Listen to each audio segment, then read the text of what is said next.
नमस्कार, मी मंजुषा. मंजूस कोल्हापुरी किचनमध्ये तुमचं खूप खूप स्वागत. आज आपण पाहतोय इन्स्टंट रवा उत्तापा. इन्स्टंट आहे त्यामुळे अर्थात पटकन बनतो, त्यामुळे नाश्त्यासाठी खूप चांगला ऑप्शन आहे. आणि यामध्ये आपण ताक वापरतोय, ज्यामुळे उत्ताप्याला खूपच छान चव येते. चला तर लगेचच सुरू करूया इन्स्टंट रवा उत्तापे बनवायला. इन्स्टंट रवा उत्तापे बनवण्यासाठी इथे मी घेतलेले आहे हे 1 ग्लास भरून ताक. इथे तुम्ही फ्रेश ताकही वापरू शकता किंवा दह्यात थोडेसे पाणी घालून मिक्सरला फिरवून तेही वापरू शकता. किंवा बऱ्याचदा घरामध्ये ताक किंवा दही थोडंसं आंबट झालं तर ते संपत नाही. अशावेळी त्या ताकाचं किंवा दह्याचं काय करायचं प्रश्न पडतो. तर अशावेळीही त्या ताकाचा किंवा दह्याचा उपयोग करून आपण हे इन्स्टंट उत्तापे बनवू शकतो. अशा प्रकारे उरलेल्या ताकाचाही सदुपयोग होतो आणि त्याचबरोबर एकदम टेस्टी अशी इन्स्टंट रेसिपीही बनते. त्यानंतर इथे मी घेतला आहे 1 बाउल भरून रवा, जो वजनी साधारण 175 ग्रॅम इतका आहे. 2 टेबलस्पून तांदळाचे पीठ आहे. 2 टेबलस्पून मैदा आहे. आता हे रवा, तांदळाचे पीठ तसेच मैदा या सर्वांचे प्रमाण थोडेफार कमी जास्त झाले तरी काहीच हरकत नाही. त्यानंतर 3 ते 4 हिरव्या मिरच्यांचे तुकडे करून घेतलेले आहेत. 1 टेबलस्पून आलं किसून घेतलेलं आहे. 1 टोमॅटो बारीक चिरून घेतलेला आहे. 2 कांदे बारीक चिरून घेतलेले आहेत. अर्धा बाउल बारीक चिरलेली कोथिंबीर घेतलेली आहे आणि चवीनुसार मीठ. आता एका मिक्सिंग बाउलमध्ये सर्वात आधी रवा घ्यायचा आहे. त्यानंतर यामध्ये तांदळाचं पीठ घालायचं आहे. त्यानंतर मैदा घालायचा आहे आणि हे सर्व एकत्र मिक्स करून घ्यायचं आहे. आणि आता यामध्ये 1 ग्लास ताक घालायचं आहे आणि छान मिक्स करून 10 ते 15 मिनिटे असेच झाकून ठेवायचे आहे. 15 मिनिटांनी यावरचं झाकण उघडून ते पुन्हा एकदा व्यवस्थित हलवून घ्यायचं आहे. यातला रवा आता थोडा फुलल्यामुळे मिश्रण थोडंसं घट्टसर बनलेलं आहे. आता यामध्ये सर्वात आधी कांदा घालायचा आहे. त्यानंतर टोमॅटो घालायचा आहे. त्यानंतर बारीक चिरलेली हिरवी मिरची घालायची आहे.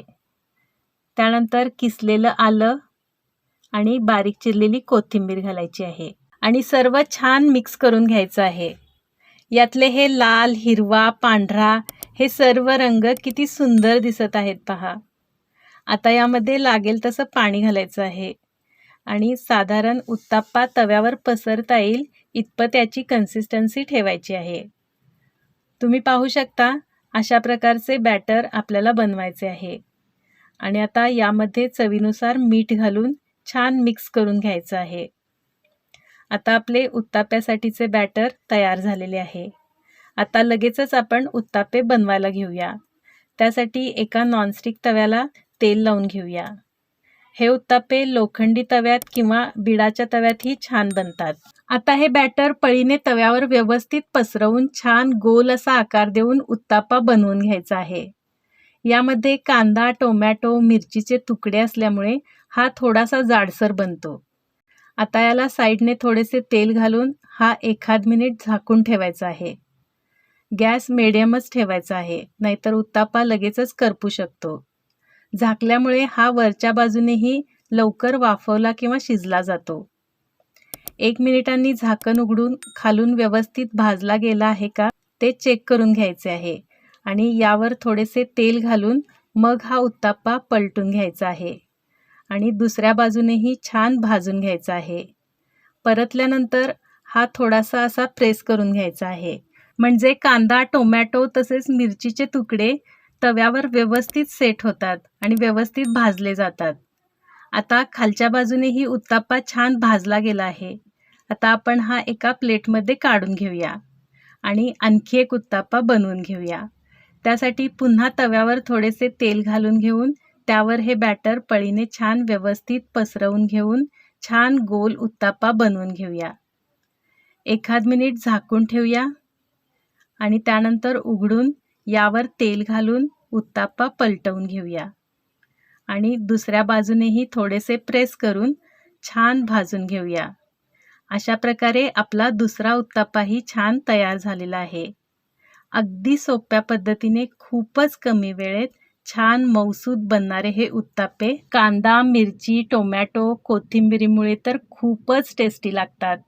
इथे मी हे उत्तापे दोन्ही साईडने कसे दिसतात हे कळण्यासाठी एक उत्तापा सरळ आणि एक उत्तापा उलटा ठेवलेला आहे. हे गरमागरम उत्तापे खोबऱ्याची चटणी किंवा फ्रेश लोणी किंवा दही आणि शेंगदाण्याच्या चटणीबरोबर तर खूपच अप्रतिम लागतात. तर माझ्या या पद्धतीने हे ताकातले इन्स्टंट रवा उत्तापे नक्की बनवून टेस्ट करा आणि रेसिपी आवडल्यास माझ्या चॅनलला सबस्क्राईब करून बेल आयकॉन प्रेस करायला विसरू नका. तसेच व्हिडिओला लाईक, कमेंट आणि जास्तीत जास्त जणांना शेअर नक्की करा. पुन्हा भेटूया आणखी एका टेस्टी रेसिपीसोबत. तोपर्यंत पाहत राहा माझा चॅनल मंजूज कोल्हापुरी किचन. थँक्यू.